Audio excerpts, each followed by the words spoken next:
Magandang araw. Dadako tayo sa panibagong example using MAM or Moment Area Method.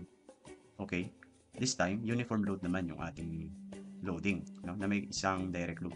So this is a type of beam, no? Tinatawag na overhanging beam. Okay, meron tayong 12K dun sa point C at free end. And hinahanap dun sa beam na to is deflection dun sa point C. Okay, EI is constant. Ibig sabihin, prismatic ito. Kunin muna natin yung reactions, no?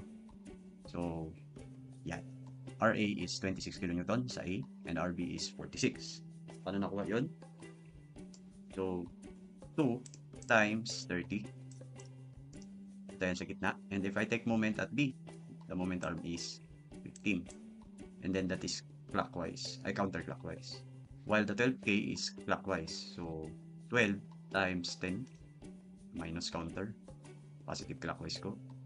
So, si RA naman is clockwise din. So, plus 30x plus 0.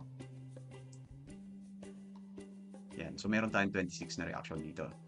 And if you summation, or if you take summation forces along Y, subtract lang natin. We have 46 kN. Okay? So, ang purpose ng discussion na to is to show you the possibility of assuming the position of the deflection. Actually, kung titingnan natin yung point C, magde-deflect kaya to upward or downward. Diba? Kasi due to its 2K per foot, pwedeng mag-deflect to ng ganito. Okay? So, magganito siya. And dahil nasa roller position lang yung ating support, no? Pwede kasing yung overhanging beam na yan is umangat or pwede ring mag-deflect ng ganyan due to its 12K. Parang ganito or pwedeng ganyan, no? So, mayroon kasing effect. Kasi baka makakuha ka ng negative value ng deflection or a positive value. So, sinasabi ko lang na hindi naman masamang mag-assume. So, gawin muna natin yung part na i-assume natin na umangat ito.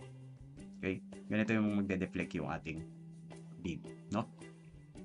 Okay. So, simulan natin sa pagdraw ng elastic curve and let's position all the tangents we need for the MAM. Ang tip ko sa inyo kapag ganitong problem, lalo nasa loob yung support, is doon tayo mag-create ng walling, no? Doon sa point na yan. Para hindi rin tayo mahirapan mag-centroid mamaya. So, technically, yan na lang din ang gawin nating point, yung B ng tangent. Okay, mag-tangent tayo sa point B para magkaroon tayo ng relationships of the triangle. Ito, tsaka ito. And later on, dito tayo mag-take ng moment. Okay? So, tawagin natin itong deviation of A with respect to B. Tawagin din natin itong deviation of C with respect to B. So, again, nasa ibabaw ka ng elastic curve. So, ibig sabihin, you are saying that this is a negative deviation. Okay? Ganun yan sa second convention natin. And technically, kung ito yung original position ng beam mo, this part is your deflection. Okay? Itong deflection na to. So, kung titignan, meron kang relationship ng triangle na to, at saka ito. No? Yan. So, na-cater mo na yung deflection. So, kunin lang natin nga yung deviations using moment theorems. Number 2, masasolve na natin to. So, draw natin yung M over EI diagram. At yan ang gawin nating wall. No? So, ang lahat ng external load ay magte-take ng moment sa B.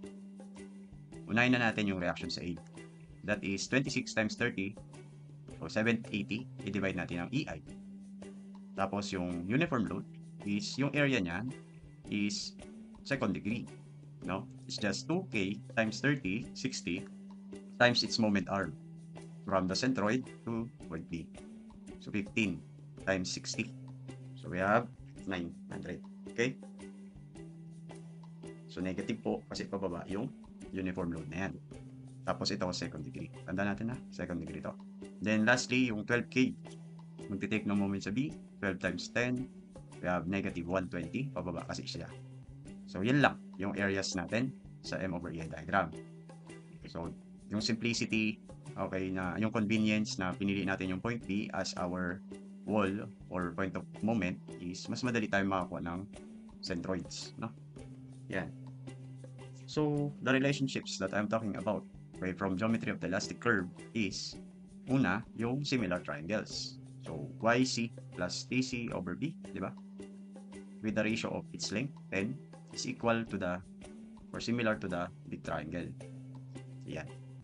Ano pang mabubuo nating, o makikita natin? Ayan, simplify lang natin. Ayan. So, wala na pala. Yan na mismo yun. So, pag kinuha na natin tong theorem 1, theorem 2, TA over B and TC over B, substitute na lang natin. So, unahin na natin yung TC over B. Okay, ibig sabihin lang yan, area between point C and B. Then, getting the centroid at point C. So, ito lang yun sakop niya. TCB. So, di ba, isang triangle lang. Unlike kapag ginawa mong wall, itong sa C, sigurado, magtitake ka ng moment doon, magiging trapezoidal pa siya. Di ba? So, case-to-case basis yan. So, depende rin talaga sa paano ka mag-drawing ng M over EI diagram, yung pagtatangent natin. Okay? So, substitute lang. The area of the triangle is negative 120 times 10 divided by 2, and the centroid is 2/3 of 10. So, we have 4,000 over EI. Okay? Siya nga pala, ilagay sana natin yung negative, no? Negative part. Yan, negative. Pero actually,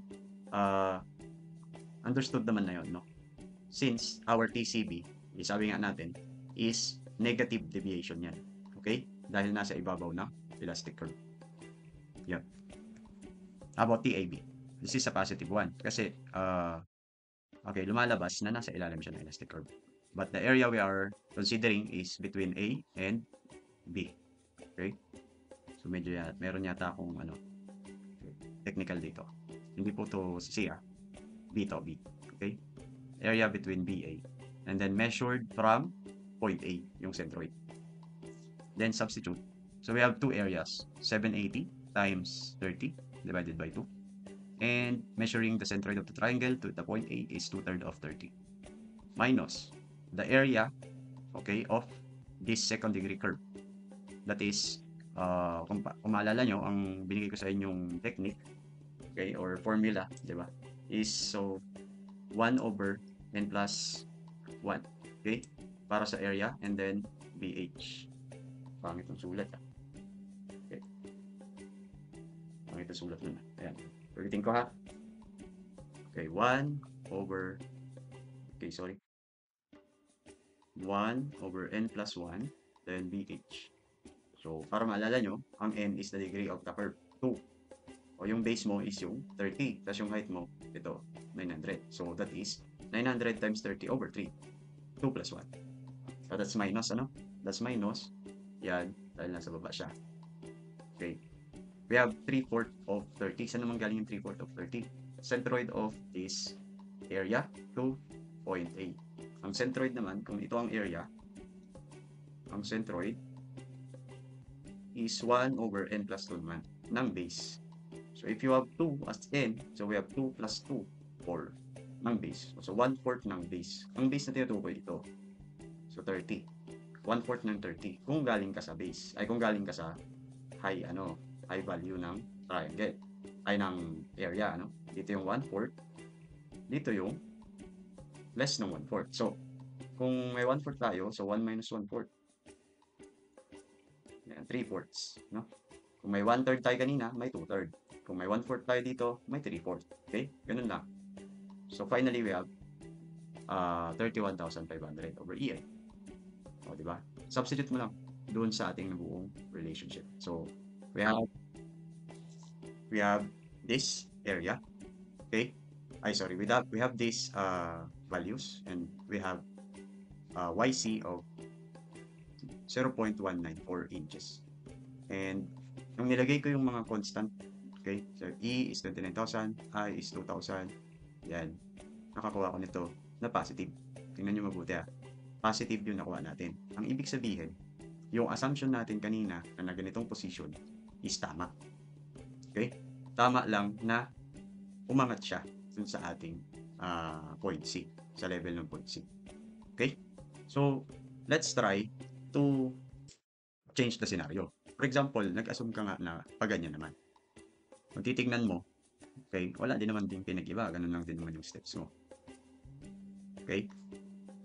Ang pinag-iba lang is, instead of you are doing the same tangents, hindi mo na magawa yun kasi bumaba na yung yung deflection mo, no? Kaya pupunta ka dun sa cut.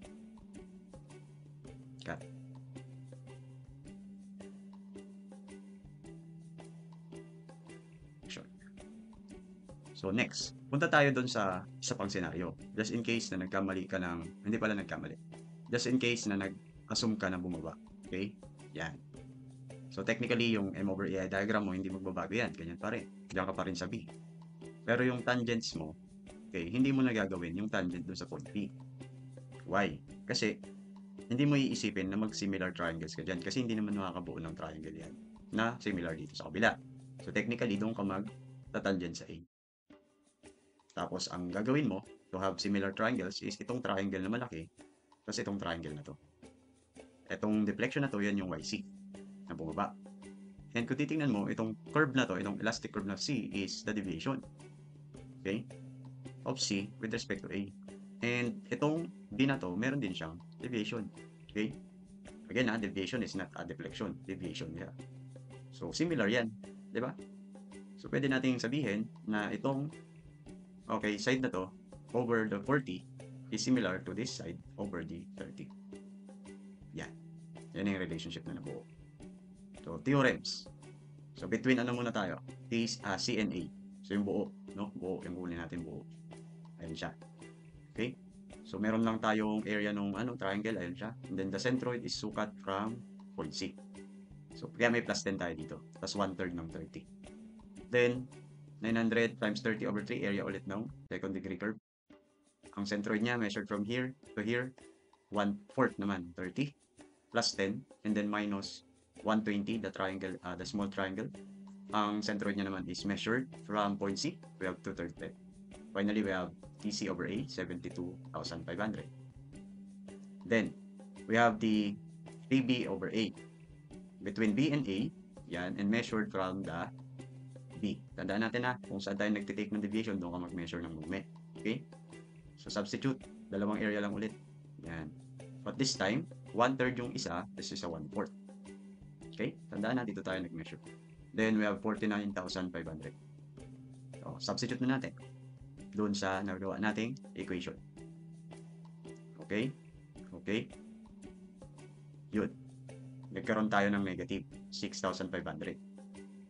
Input tayo at EI constant, okay? So, we have a negative 0.194. Okay? Actually, you have the same value. But, you can say that this is a wrong assumption. Why? Yung negative dito stands for not, anong tawag dito? Pababa. Okay?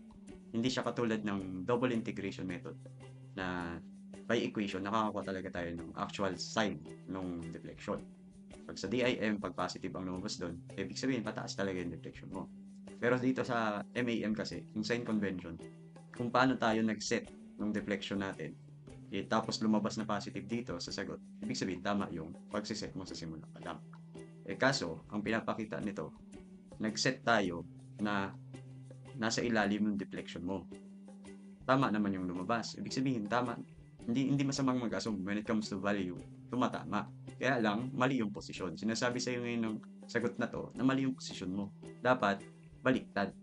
Okay? So, negative means baliktad yung mo, nasa ibabaw dapat siya. Okay? So, your answer must be 0.194 inches upward. Okay?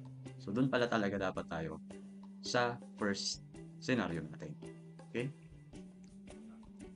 Yun.